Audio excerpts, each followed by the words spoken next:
தன் வயிறை பட்டினி போட்டு என் வயிறை வளர்த்தவளே, தன்னந்தனியாக நின்று என்ன கரை சேர்த்தவளே,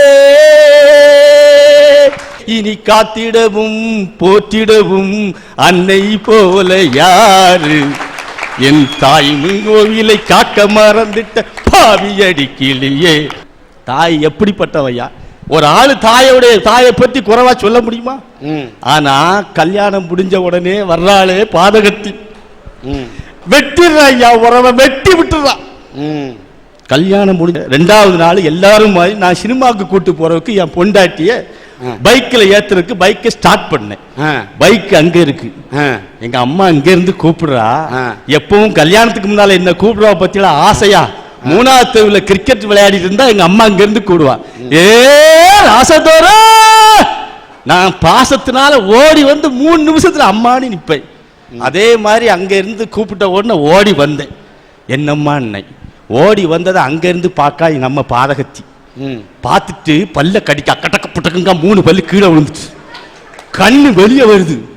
ஏதோ இந்த கிழவி என்னதோ வத்தி வைக்குது அப்படின்னு நினைச்சிட்டு இருக்கா. நான் எங்க அம்மாட்ட போய் கேட்டேன், என்னம்மா அண்ணன்? எங்க அம்மா சொன்னா, முதல்ல பொண்டாட்டியை வெளியே கூட்டு போற ஐயா, தலை நிறைய பூ வாங்கி வச்சு கோவிலுக்கு கூட்டு போயிட்டு அதுக்கப்புறம் சினிமாவுக்கு போயான்னு சொன்னாங்கம்மா. இதைத்தான் சொன்னான். நான் போறேன். என்ன சொன்னாவ? கிழவி என்னவோ சொல்லிச்சேன். ஒன்னும் சொல்லல தாயி. பூ வாங்கி கொடுக்க சொன்னாங்க, வண்டியில ஏறினேன். இல்ல வேற என்னவோ சொன்னாங்களே, ஏன் வண்டியில ஏறி பணத்தை போட்டுருவான்னு ஏறிட்டான். வண்டி இப்போ போயிட்டே இருக்கு. வயத்தை பிடிச்சிக்கிட்டான். வயத்தை எனக்கு அப்போ வயிறு இல்லை உங்களை மாதிரி, எனக்கு ஒல்லியா தான் இருந்து வயத்தை பிடிச்சிக்கிட்டு நோன்றான் வண்டியில பேச்சுக்கும் போது. என்னதான் சொன்னாங்க சொல்லுங்களேன். ஏன் ஒன்னும் சொல்ல நீ திரும்பி பார்த்தேன் பத்தியெல்லாம் அதுக்குள்ள ஒரு குழிக்குள்ள விழுந்து வண்டியை விட்டு நான் கீழே வண்டி மேல, நான் இங்க கிடக்கேன், அவன் அங்க கிடக்கா. நான் இப்படி வாயில ரத்தம் கிழிஞ்சி இப்படி கிடக்கேன். அவன் அங்க போய் கிடந்துட்டு எலும்புனா. நான் நினைக்கேன் ஓடி வருவா, பழைய சரோஜா தேவி மாதிரி சேலையை கிழிச்சு என் வாயோடி கெட்டு போடுவா அப்படின்னு ஆசையில ஆடி கிடக்க. இவ எலும்புனா. எலும்புன உடனே அண்ணாச்சி என்ன தெரியுமா செஞ்சா, இந்த சேலையில் உள்ள பிளீட் இருக்கு பத்தியெல்லாம், அந்த பிளீட்டு கலைஞ்சிச்சு. நிறைய பாதகத்தியலுக்கு குடும்பம் கலைஞ்சாலும் பரவாயில்ல, சேலை பிளீட்டு கலைஞ்சிடக்கூடாது. அதுல வேற அந்த சேலை பிளீட்டை எடுத்து விட்டதே நான் தான். காலையில் எடுத்து விட்டது கலைஞ்சதை சரி பண்ணிட்டு வந்தா பக்கத்துல வந்துட்டா. நான் வாயை காட்டுறேன், கெட்டுவாண்ணி கிட்ட வந்து முட்டு போட்டு உட்கார்ந்து கேக்கா, இப்பவாவது சொல்லுவோய் உங்க அம்மா என்ன சொன்னாவ. எவ்வளவு அநியாயா. மனைவிதான் குடும்பத்துக்கு குழப்பத்திற்கு காரணம். மனைவி என்பவள் குடும்பத்தின் குழப்பமே. ஐயா, கொண்டவே சரி இருந்தா கூட ஏறி கோழி பிடிக்கலாம். ஏயா வானத்துல ஏறி வைகுண்டமே போலான்னு எங்க ஊர் பெருசுகளா சொல்லுவாங்க. கொண்டவே சரி இல்லையா. கொண்டவே அடிச்சா ஒரு பொண்ணு ஏன் தாங்கறா தெரியுமா ஐயா? கோவிச்சிட்டு வெளியே போனா கண்டவே சொல்லால அடிப்பான் ஐயா. கொண்டவே கையால அடிச்சாலும் பரவாயில்லன்னு குடும்ப கௌரவத்தை காப்பாத்த வீட்டுக்குள்ளேயே இருக்கிறா. கொண்டவன் கையால அடிச்சாலும் பரவாயில்ல, அவன் சரக்கு அடிச்சாலும் பரவாயில்லன்னு தாங்கிக்கிறான். ஓகே தாயே. எங்க பக்கத்து வீட்டுல ரேணுகான்னு ஒரு அக்கா இருந்தாங்க. எம்எஸ்சி படிக்கும் போது அவங்க காதலிச்சாங்க ஐயா. அவங்க நிலை என்ன தெரியுமா ஐயா? காதல சொல்ல கோவில் நின்னாங்க, காதலிக்கும் போது பூங்கால நின்னாங்க, கல்யாணத்தன்னைக்கு மன மேடையில நின்னாங்க. அவங்க இப்ப எங்க நிக்கிறாங்க தெரியுமா ஐயா? கோர்ட் வாசல்ல நிக்கிறாங்க ஐயா. கல்யாணம். அதுக்கு என்ன காரணம்னா, காதலிக்கும் போது காதலியை விழி வாசலில் பார்த்து, அவளை கோவில் வாசலில் சந்தித்து, கல்லூரி வாசலில் நேசித்து, அவளுடைய இதய வாசலை நேசித்து சேர்ந்திருந்தால் அவர்கள் கோர்ட்டு வாசலில் நிற்க மாட்டார்கள். காதல் என்பது வெறும் கண்ணோடு நின்று விட்டால், தொட்டு பார்க்கக்கூடிய பெண்ணோடு நின்று விட்டால், உடலோடு நின்று விட்டால், உள்ளத்தை ஏன் கடவுள் உள்ள வச்சான், பூட்டி வச்சான். காட்டி வச்சிருந்தா எல்லாருமே ஈஸியா கண்டுபிடிச்சிருவான். உங்க வீட்டுல என்னென்ன நகை இருக்குங்கிறத திறந்து போடுங்க. திறந்து போட்டா திருட வந்து அடிச்சிட்டு போயிடுவோமா. பூட்டி வைக்கிறோம். ஏன்? என்ன இருக்குங்கிறது வெளியில இருக்கிறவங்களுக்கு தெரியக்கூடாது, ஆனா வீட்டுக்குள்ள இருக்கிறவங்களுக்கு தெரியணும். அது மாதிரி காதலிக்கிறவங்க மட்டும்தான் காதலுடைய இதயத்துல என்ன இருக்கு, காதலிக்கிறவங்களோட இதயத்துல என்ன இருக்குன்னு தெரியணும். அதை புரிஞ்சவன் பூட்டி கிடக்குதுன்னு நினைக்க மாட்டான், அத கோயிலா நினைப்பான். இதான் வாழ்க்கை. சொல்லுமா, நீ சொன்னதுனால எனக்கு வந்துருச்சு. அந்த அக்கா கோர்ட்டில் நின்னாங்க ஐயா. நானும் கேட்டேன், 6 மாசத்துக்குள்ள என்னென்ன புரிஞ்சுக்கிட்டீங்கன்னு அந்த அக்கா என்கிட்ட சொல்றாங்க. ஏற்கனவே அங்க கல்யாணம் ஆயிருச்சுமா, அதனால இப்ப தெரிஞ்சனால நான் பிரிஞ்சிட்டேம்மா அப்படின்னு சொல்றாங்க ஐயா. இந்த மாதிரி கணவர்களால தான் ஐயா வீட்டுல குழப்பம் ஏற்படுது. இப்ப ஆம்பளை பொண்ணை அடிச்சுட்டு ஒரு வீரமா மீசிய முறுக்கிட்டு நான் ஆம்பளடின்னு ஒருத்தர் சொல்லுவாயா. அது அது பொண்ணை அடிச்சா வீரம் இல்லையா, ஏன் வெளியே வர்ற கரப்பாம்பூச்சிக்குந்தாயா மீச இருக்குது. அவ ஒரு பொண்ணை ஒரு மாப்பிள்ளை கனவை அடிச்சிட்டா வீட்டுக்குள்ளேயே கிடப்பாளாம், வெளியே போக மாட்டான். எந்த காலத்துல இருக்கா? நான் அன்னைக்கு கையை தான் வாங்கினேன். வெளியே குதிச்சுட்டான். வெளியே குதிச்சு அவ்வளவு வரையும் என்ன கேவலப்படுத்தி, எந்த ஊர்ல இருக்கியே பொண்ணு இன்னைக்கு கை நீட்டி அடிக்க போனா குடும்ப வன்முறை சட்டத்துல உள்ள போட்டுருவாங்க. உள்ள போட்டுருவாங்க.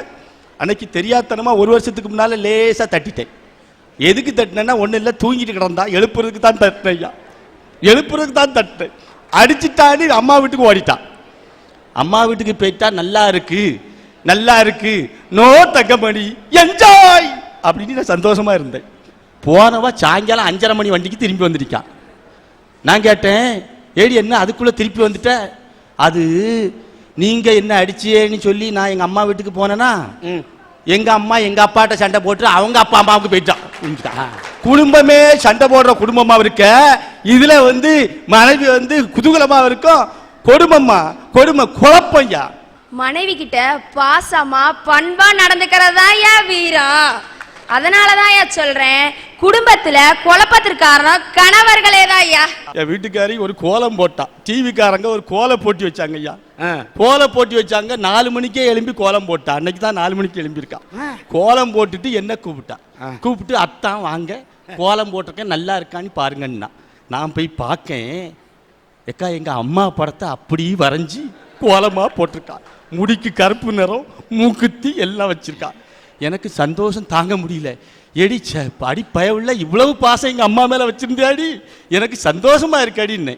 அதுக்கு அவ சொல்றா, அந்த கிளை மேல பாசமும் இல்லை ஒரு மண்ணும் இல்லை, சண்டைக்கு வந்தா தூக்கி போட்டு மிதிக்க முடியல, ரோட்ல கோலம் போட்டா வரவும் போறோம்னா பீச்சுக்கு போறோம்ல சந்தோஷமா இருக்கலாங்க ஐயா. அதனாலதான் ஐயா நான் சொல்றேன், தாயை சொல்றேன். ரோட்ல போறவன் வரவெல்லாம் மிதிச்சு அழியறது மட்டும் இல்ல, மழை வந்தா அந்த ஆளை ஆத்தோடி போட்டு அப்படியாவது போட்டுன்னு நினைக்கிறாள் ஐயா. அதனால சொல், மனைவிதான் குடும்பத்துக்கு குழப்பத்திற்கு காரணம். மனைவி என்பவள் குடும்பத்தின் குழப்பமே. நான் என்ன சொல்றேன், நீ கணவன் சொல்ற மாதிரி நடக்கணும் ஐயா மனைவி. அதே மாதிரி மனைவி சொல்றபடி கணவன் கேட்பான். முதல்ல நீ கேளு. நாங்க கேட்டோமா லிப்ஸ்டிக் போடையா சொன்னோம். என் பொண்டாட்டி நீ லிப்ஸ்டிக் போட்டா தான் அளவா இருப்ப அப்படின்னு எந்த ஆம்பளையா விரும்புறானா? எங்க வீட்டு பக்கத்து வீட்டில் சைக்கிள் கடைக்கார பொண்டாட்டிக்கு லிப்ஸ்டிக் போடணும்னு ஆசை என்னாச்சு. புருஷனுக்கு தெரியாம அந்த லிப்ஸ்டிக்கை வாங்கி சன்னல்ல வச்சிருக்கா. நல்லா கேட்டுக்குங்க. சைக்கிள் கடைக்கார பொண்ணு என்ன வச்சிருப்பான், பஞ்சர் ஓட்டுறதுக்கு சொல்யூஷன் வாங்கி வச்சிருப்பான். இந்த பாய் சொல்யூஷன் வாங்கி அதே சன்னல்ல வச்சிருக்கான். 4 மணிக்கு நாசிரியத்துக்கு கல்யாணத்துக்கு போகணும். 10 சீக்கிரம் கிளம்புன்னு சொல்லி 10 அவசரமா சொல்யூஷன் எடுத்து மோரையெல்லாம் தேய்ச்சி கடைசியில் அவ நினைச்ச மாதிரி உதடி சோப்பாயிடுச்சு. ஏன்னா உரிச்சு எடுத்துட்டாங்க. இந்த இது யாருக்கு வேணும்? செந்தமிழ்நாட்டு தமிழச்சியே, சேலை உடுத்த தயங்கிரியே, நெசவு செய்யும் திருநாட்டில் நீச்சலோடையில் அலையிறியே, கணவன் மட்டும் காணும் அழகை கடகள் விரித்து காட்டிரியே. ஏன் சொன்னா என்ன கொஞ்சம் என்ன உங்களால என்கிட்ட நிக்க முடியாமலே மல்லுக்கு. நீங்க கோயம்புத்தூர் பாசையில கொல்லங்கிறியா? எனக்கு ஒரு இளவு புரியுது இல்ல. என்ன எஸ்கியூஸ் மீ, காலைல வேணாலும் விடுறப்பா, கொஞ்ச நேரம் இந்த விட்டு கடிச்சு துப்பிடாத. இருமையா ஐயா ஐயா நல்லா இருப்ப ஐயா. என் பொண்டாட்டியை விட மோசமா இருக்கிறியா, சொன்னா கேட்க மாட்டேங்கிறியா? அவ வீட்டுல பேச முடியாது. இவ்வளவு நேரம் இங்க வந்து பேசுறேன், உயிரை வாங்காதடே.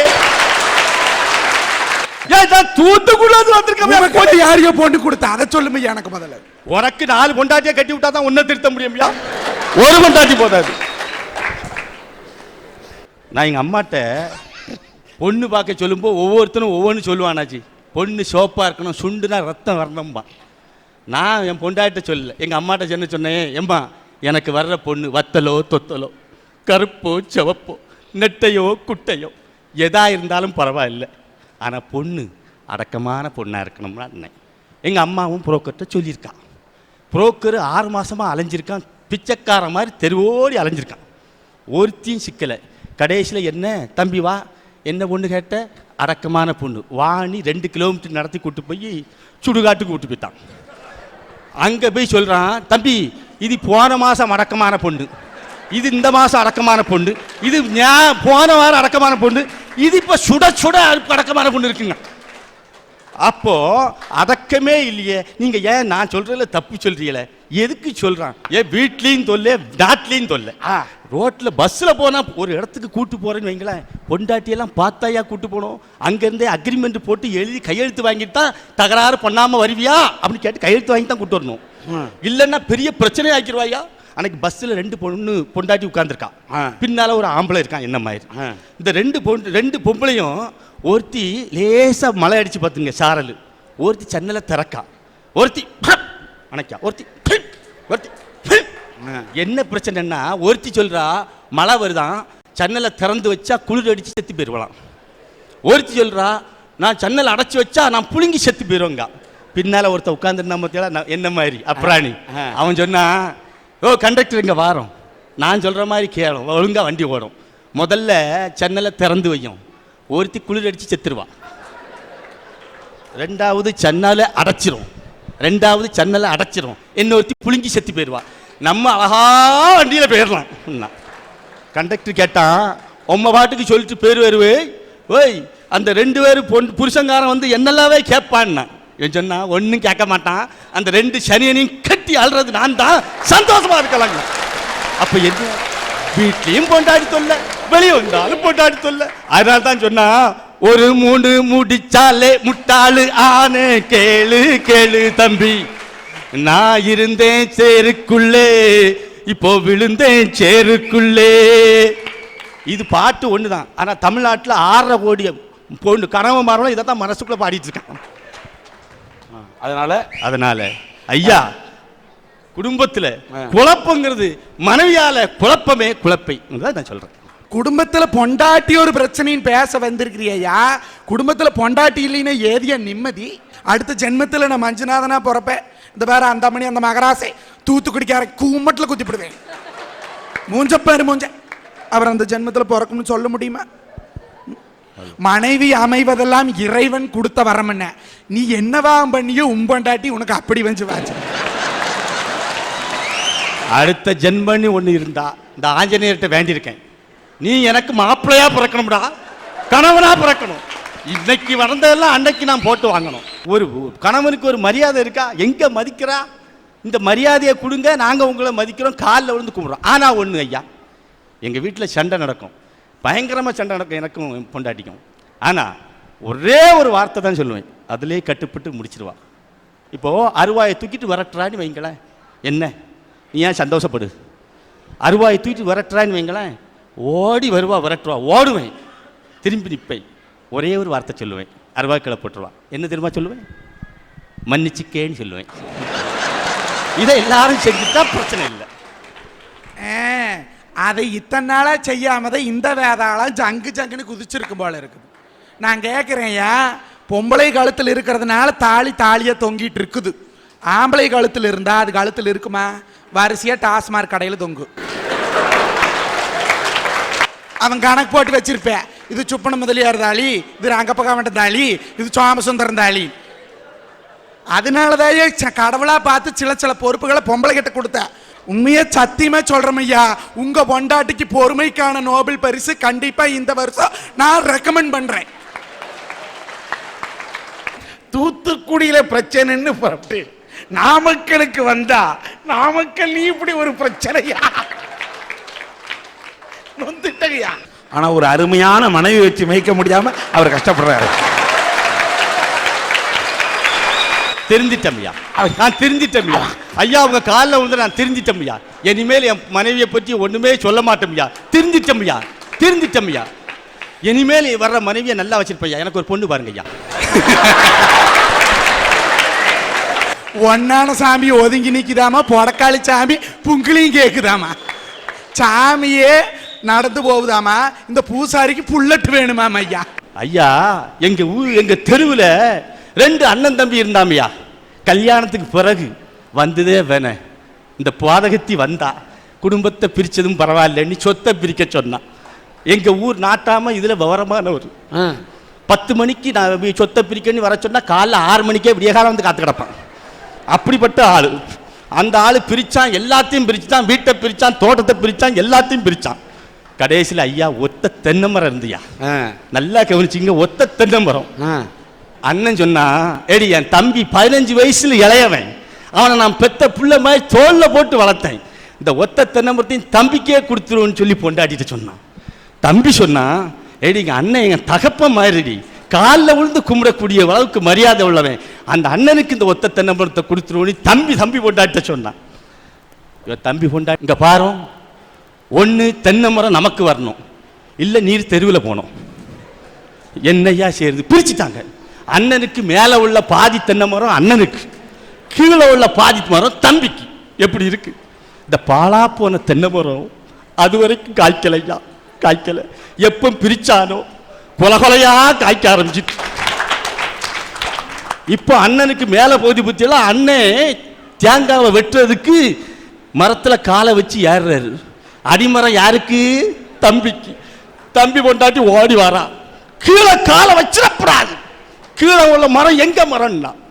இதை கேட்டா அண்ணன் பொண்டாட்டி ஓடி வந்தா, என்னடி சிலிப்புற, உன் மரத்தில் காலை வைக்கண்டாமடி, இந்தா பாருன்னா 20 அடி யானையை கொண்டு வந்து சாச்சி வச்சுட்டு, அத்தான் வாங்க இப்போ யாருங்க யாருன்னா.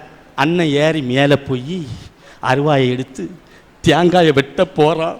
இந்த சண்டாளி கோடாலியை எடுத்துட்டு வரான் தம்பி பொண்டாட்டி. எதுக்கு? அடிமரம் அவளுக்கா, அவன் வெட்ட போறான். நேரத்தை பாருங்க, கோடாலி எடுத்து வெட்டைக்கு நிக்கா. உன்னை அண்ணன் பொண்டாட்டி வருவாரா? ஆமாடி, அடிமரம் உனக்கு தான், வெட்டு வெட்டுடி வெட்டு. ஆனா ஒரு கண்டிஷன், நீ வெட்டினாலும் எங்க பாதி மரம் அந்தரத்திலேயே அப்படி நிக்கணும். மனைவிதான் குடும்பத்துக்கு குழப்பத்திற்கு காரணம். ஐயா, ஒரு சின்ன கல்லை கண்ணுக்கு முன்னாடி வச்சு பார்த்தோம்னா அது இந்த உலகத்தை விட பெரிய பூதாகரமா தெரியும். அதே கல்லை கொஞ்சம் தூரத்துல வச்சு பார்த்தோம்னா அந்த கல்லும் பூச்சி மாதிரி தான் தெரியும், அதையும் தாண்டி இருக்கிற உலகமும் பொலிவா தெரியும். அதுதான் வாழ்க்கை. ஆனா நான் நாமக்கல் இல்ல, நான் எங்கேயோ தான் இருக்கிறேன். எங்கேயோ இருக்கக்கூடிய எனக்கு என்னன்னு கேட்டா, எத்தனையோ கல் இருக்கலாம். ஒரு வாராங்கல், மதுரையை தாண்டி சென்றால் திண்டுக்கல், அதையெல்லாம் தாண்டி என் கண்ணுக்கு தெரிகிறது ஐயா நாமக்கல். ஏன்னு கேட்டா, என் அப்ப ஆஞ்சநேயர் அங்க 18 அடி உயரத்தில் காட்சி தரக்கூடிய இடம், கொல்லிமலை அமர்ந்திருக்கும் இடம். ஐயா, குடும்பம்னா என்ன? புருஷன், பொண்டாட்டி, பிள்ளைங்க, மாமியா, மாமனா, கொழுந்தியா, கொழுந்தனா, சுத்தம் எல்லாம் சேர்ந்தது ஐயா குடும்பம். குடும்பம்னா 1 2 சலசலப்பு வரத்தாயா செய்யும், அது வந்தாதாயா குடும்பம். ஐயா, புருஷன் பொண்டாட்டி கிட்ட சண்டை போடாம பூசாரி கிட்ட சண்டை போடுவா? ஐயா, ஒரு பொண்ணு பிரசவ வலி வந்துருது, ஆஸ்பத்திரிக்கு அவசரமா அழைச்சிக்கிட்டு போறாங்க. அந்த பொண்ணு மனசுக்குள்ள ஒரு பயம் வந்துருதுயா. எல்லா பொண்ணுங்களுக்கும் அந்த பிரசவ சூழ்நிலையில உள்ள ஒரு பயம் வரும். அந்த வீல் சேர்ல வச்சுக்கிட்டு அந்த தள்ளிக்கிட்டு போறப்ப அந்த மாமியார் கையை பிடிச்சிக்கிட்டு அது சொல்லும், பாத்தீங்களா, அத்தை அவரை வர சொல்லுங்கன்னு. ஐயா, 1008 பிரச்சனை குடும்பத்தில் இருக்கலாம் ஐயா, ஆனா அந்த இடத்துல அந்த துணைவனோட ஒரு ஆறுதல் தேவைப்படுது, பாத்தீங்களா, அதுதாயா குடும்பம், அதுதாயா குதூகலம். மாமியார் கையை பிடிச்சிக்கிட்டு அத்தானை வர சொல்லுங்க அப்படின்னு, அது மாமியார் மேல இருக்கிற பயத்தாலையா, புருஷன் மேல இருக்கிற பாசத்தால இல்ல. மரணம் என்னும் தூது வந்தது, அது மங்கை என்னும் வடிவில் வந்தது, சொர்க்கமாக நான் நினைத்தது இன்று நரகமாக மாறிவிட்டது. எழுதுங்கள் என் கலரையில் அவள் இரக்கமில்லாதவள் என்று, பாருங்கள் என் கலரையில் நடுவர் மட்டுமே விவரமானவர் என்று. நரகம் தானே. யாரால? மனைவியால. ஐயா, 2 பேர் செயலுக்கு போயிட்டான், 2 பொம்பளையால. ஒருத்தி சாடை போடுறதுக்கா பத்தியா, சாடை போட்டே 2 பேர்த்த செயலுக்கு அனுப்பிட்டான். இவ என்ன பண்ணா, பாத்திரத்தெல்லாம் எடுத்து வெளியே போட்டு பாத்திரத்தை கழுவுறா, தேய்க்கிறா. ஐயா, எழுத்தாப்புல ஒருத்தி குடத்தை வச்சுட்டு போறா, அவ இவளுக்கு வேண்டாத்தவா. இவ பாக்கா, அவளை சாடை போட்டு ஏசணும். செம்பு இருக்கு பத்தியா, செம்பை பிடிச்சிக்கிட்டா, இந்த செம்பை போட்டு விளக்குறா. செம்பு அவளுக்கு கழுத்தான், செம்பை பிடிச்சிக்கிட்டு விளக்குறா. அந்த நேரத்தில் ஒரு கோழி போகுது, நாமக்கல் கோழி. இவ பார்த்துட்டு கோழியை சொல்றது மாதிரி சாட பேசுறா. அவ பக்கத்தில் போனா பத்தியா, ஏ கோழி, ஏ கோழி, ஏன் நாமக்கல் கோழி என்ன கொண்டே கொண்டே சிலுப்புறா, கொண்டே அறுத்து விடுவாங்க. சார பேசுறா, கோழியாவா சொல்றா, அவள சொல்றா. அவ பார்த்தா புரிஞ்சுக்கிட்டா, எப்பேற்பட்டவா. நேர குடத்தை கொண்டு வீட்டில் வச்சா, அவ 10 பாத்திரத்தை தெருவில் கொண்டு போட்டு விளக்குனா, விளக்கிட்டே இருக்க. நீங்க ஏன் ஆற்றிய? அவ தான் விளக்குனா. நீ ஆடுறீங்க? ஓ, எனக்கு தாரா ஆடுது. விளக்குனா பத்தியா, பக்கத்துல ஒரு நாய் போச்சு. நாய் போயிட்டு இருக்கு. இவ பார்த்தா நாயை சொல்ற சாக்குல, ஏன் நாய, ஏன் நாய, ஏன் நாகர்கோவில் நாய, நீ என்ன உழையாம வாழை ஆட்டிக்கிட்டே திரியிற, வாழை ஒட்ட நறுக்கிடுவாங்க. கடைசியில் 2 புருஷனும் சண்டை போட்டு ஜெயில கிடக்கான். இந்த பொண்டாட்டியால என்னங்கய்யா குழப்பம் தானையா. அதனால தான் சொன்னா ஒரு கவிஞன், அருமையான கவிஞன், அட பொன்னான மனசே பூவான மனசே வைக்காத பொண்ணு மேல ஆசை, நீ வைக்காத பொண்ணு மேல ஆசை, அட பொன்னான மனசே பூவான மனசே வைக்காத பொண்ணு மேல ஆசை அப்படி சொன்னான்னா அந்த பாட்டை கேட்க நான் மறந்துட்டேன். அதனால கல்யாணத்தை பண்ணிவிட்டேன். மனைவி என்பவள் குடும்பத்தின் குழப்பமே. ஐயா, பிள்ளைங்களை 10 மாசம் சுமந்து பெக்கிறது எவ்வளவு சுகம். அந்த சுகம் பெத்தவங்களுக்கு தான் தெரியும். அதே பிள்ளைங்களை இரவு பகலா கண்முழிச்சு சீராட்டி பாராட்டி பாலூட்டி மையிட்டு வளர்க்கறது எவ்வளவு சுகம். அந்த பிள்ளைகளை பள்ளிக்கூடத்துக்கு அனுப்பிச்சு ஒரு சான்றோனாக்குறது எவ்வளவு சுகம். ஆனா இந்த காலத்து பயப்புள்ளவெல்லாம் இருக்கே, ஒவ்வொன்னும் 4 கோட்சேவுக்கும் 2 பின்லேடனுக்குள்ள சமமா இருக்கு. இப்படிப்பட்ட பிள்ளைகளால குடும்பத்துல எங்கிருந்து குதூகலம் வரும், குழப்பம் தாங்கியா வரும். குழந்தைகளால குழப்பம்னு சொல்றாங்களே, அந்த குழந்தைய உருப்படியா வளர்க்க வேண்டிய பொறுப்பு யார்கிட்ட இருக்கு? அம்மாட்ட இருக்குல்ல, அப்பாட்ட இல்ல. அப்பாவோட அம்மாட்ட இருக்குல்ல. எங்க வீட்டு பக்கத்துல நடந்தது ஐயா, சத்தியமா. என்ன சொன்னா, நாய பேய தெண்டம் முண்டோன்னு அப்பாவும் அம்மாவும் சண்டை போடுறாங்க. இந்த சின்ன பிஞ்சு குழந்தை போய் கேட்டுச்சு, 4 வயசு பைய, எம்மா எம்மா நாயினா என்னம்மா? போற நாயினா உங்க அப்ப. அப்ப பேயினா, பேயினா நான் தாண்டா, போடா போய் வேலையை பாட, வேலை இல்லை. அப்ப முண்டன்னு சொன்னியம்மா, முண்டன்னா யாருமா? முண்டன்னா அந்த உட்கார்ந்துருக்க நாற்காலியெல்லாம் முண்டம், சும்மா கடை தொல்லை நீ தொலைக்கிறியன்னா. அப்ப தெண்டன்னு சொன்னியம்மா, தெண்டன்னா என்னம்மா? வீட்டுக்கு வர்றவங்களாம் விருந்துக்காரம்லாம் தெண்டன்ட்டான். இந்த பையன் 4 வயசு பையன், நாயின்னா நாயின்னா அப்பா, பேயின்னா அம்மா, நாயின்னா அப்பா, பேயின்னா அம்மா, தெண்டம்னா விருந்துக்காரன், முண்டம்னா நாற்காலி. 4ஐயும் தெரிஞ்சு வச்சுக்கிட்டான். அம்மா சொன்னது அமுத வாக்கு இல்ல, 4ம் கத்துக்கிட்ட ஐயா கத்துக்கிட்டான். அதுக்கப்புறம் வந்த சீரழிவை பாருங்க. ஒரு நாள் அம்மாவும் இல்லை அப்பாவும் இல்லை, யாரும் இல்லை, இந்த பையன் மட்டும் தனியா இருந்தான். ஊரு கோயில் திருவிழாவுக்கு சொந்தக்காரங்களாம் வந்தாங்க. இவன் சொன்னான், வாங்க தெண்டங்களே வாங்க, வந்து முண்டத்துல உட்காருங்க, நாய் வெளியே பேருக்கு பேய் குளிச்சுட்டு. அப்போ பிள்ளைய நீ பிள்ளையா வளர்த்திருந்தா பிள்ளை இதே மாதிரி கலெக்டர் ஆகும்னு பேசும். நீ வளர்க்கலையே. ஒரு ஊர்ல மரியாதையான ஒரு குடும்பத்தை சேர்ந்த ஒரு அப்பா இருக்கார். அவருக்கு ஒரே ஒரு பிள்ளை, ஒத்த பிள்ளை, பொட்ட பிள்ளை. அது என்ன பண்ணுது, சமுதாயத்துல ஒரு சாதாரண நிலையில இருக்கிற ஒரு பரதேசி பையனை கல்யாணம் பண்ணிக்குது. நான் சொல்ல வர்றது ஏழை பணக்காரன்ற வித்தியாசத்து இல்லையா, ஒழுக்கத்துல ஒரு தாழ்ந்த நிலையில அடிமட்டத்துல இருக்க ஒரு பையனை கல்யாணம் பண்ணிக்குது.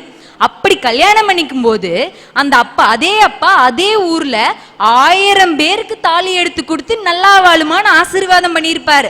அந்த அப்பாவுக்கு தன்னோட சொந்த பிள்ளைக்கு தாலி எடுத்து கொடுக்க முடியாத நிலைமையை ஏற்படுத்தி இருக்குதுங்கய்யா. இப்படிப்பட்ட பிள்ளைங்க 1 2 இல்லையா, எண்ணிக்கிட்டே போலாயா. இந்த மாதிரி குழந்தைங்களால குடும்பத்துல எங்கிருந்தியா குதூகலம் வரும், குழப்பங்கள் தாயா வரும்.